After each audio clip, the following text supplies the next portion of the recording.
È l'unica ambulanza veterinaria operativa in Veneto, quella dell'associazione Artemis di Marcona ai confini tra il veneziano e il trevigiano.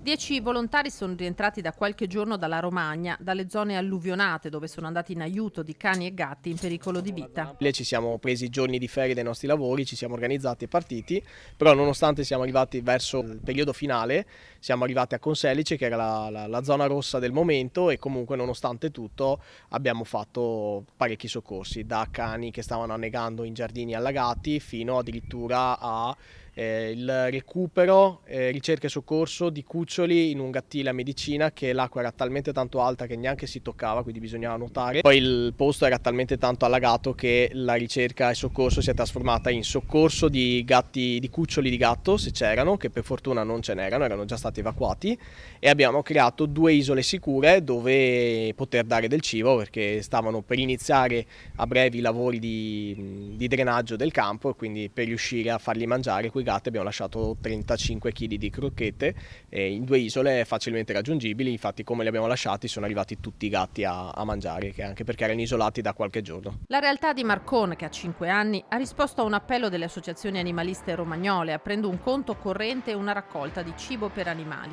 Caricata l'ambulanza Puma con materiale per il primo soccorso, i volontari sono partiti. Mi rendo conto che forse sono soccorsi quasi secondari. Però c'è gente che lo reputa come se fosse un figlio l'animale ormai, soprattutto dopo il Covid, che c'è stato un boom di animali d'affezione. E lì abbiamo deciso appunto di subentrare noi, perché è giusto anche non togliere soccorsi alle persone. La cosa che fa veramente triste, che ti colpisce, sono le strade dove non puoi camminare, ma non per l'acqua. Non cammini perché ci sono le macerie buttate fuori. Stufe, frigoriferi, televisori, divani, letti, materassi, tutto buttato fuori, tutto inutilizzabile. Alla battuta sembra la laguna, si è passati subito al rendiamoci conto che qua c'è gente che ha perso tutto.